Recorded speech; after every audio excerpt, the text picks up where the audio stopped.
질축소 수술할 때 이러면 안 돼요. 어떤 것들이 있냐면 가장 중요한 포인트, 질 입구를 과도하게 줄이면 안 되는 거.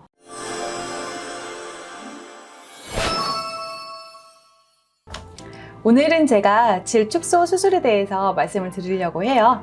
질축소 수술 방법이 어떻게 되는지, 수술하고 나면은 어떤 게 불편한지 그런 것들에 대해서 간단하게 말씀드려 보도록 할게요. 가장 먼저 질축소 수술 과연 왜 할까요? 대부분 가장 많이 하는 이유 중에 하나는 질이 이완이 되었기 때문이에요. 질이 이완이 되는 이유는 일반적인 노화도 있겠지만 출산이나 임신으로 인해서도 질 이완이 생길 수가 있어요. 이완이 되면 뭐가 불편한가 생각할 수도 있는데 은근히 생활상에서 불편한 점이 생길 수가 있거든요. 그런 여러 가지 원인들 때문에 수술을 찾는 분들이 늘어나고 있습니다. 그러면 질 축소 수술은 어떻게 하는 걸까요? 일단 우리가 질을 먼저 보면은 질은 앞에서 보면 이렇게 생겼고요. 질의 벽은 사방으로 둘러싸여 있는 곳이기 때문에 앞벽과 옆벽 그리고 뒷벽이 있어요.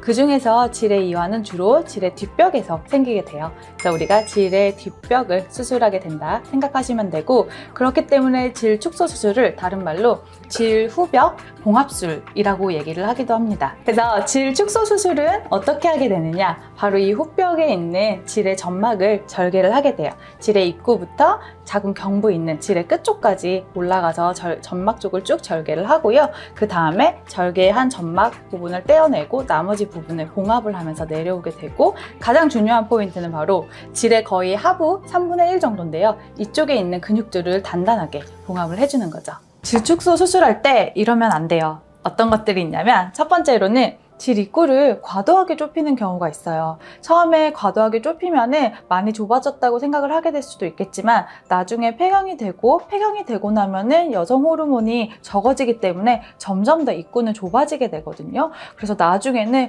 아예 관계를 할 수 없을 정도로 과도하게 좁아지는 경우가 있어요. 그렇기 때문에 우리가 반드시 질 입구는 어느 정도의 여유를 두고 좁히도록 합니다.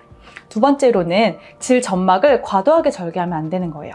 그래서 점막 쪽을 이제 많이 넓어져 있다고 많이 절개를 하게 되면은 이제 안쪽은 실제적으로 이제 점막 부분을 많이 절개해도 크게 효과가 없어요. 그런데 절개하고 나서는 양쪽에 있는 점막을 당겨서 꼬매는 과정에서 점막이 찢어지거나 출혈이 과도하게 생길 수가 있어요. 그렇기 때문에 과도하게 절개를 하면 안 되고, 또 반대로 너무 조금만 절개해도 효과가 없겠죠. 그래서 그거를 기억해야 되고, 마지막으로 세 번째, 가장 중요합니다.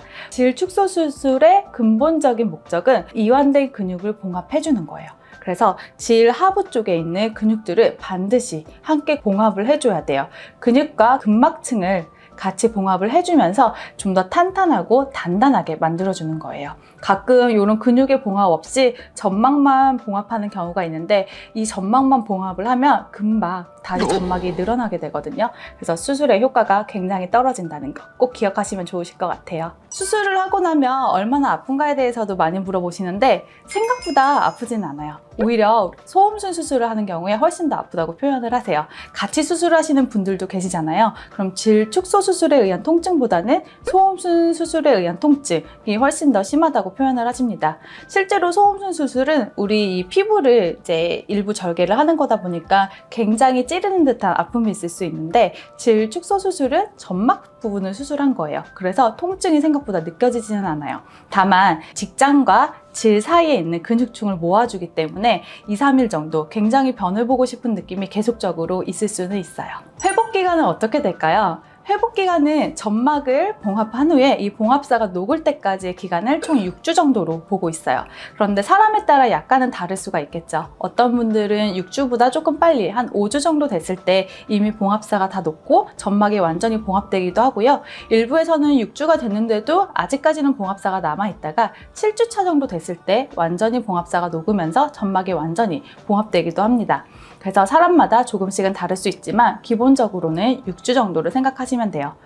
회복 기간이 6주라고 하면은 혹시 내가 일상생활도 6주 정도까지는 못하는 건 아닐까 고민하실 수 있는데, 그렇지는 않고요. 우리가 회복 기간을 6주라고 하는 거는 통 속에 들어가서 하는 탕목욕이라든지 수영장에 가는 거나 아니면 관계하는 거, 이런 것들이 6주 이후에 가능하다는 의미입니다.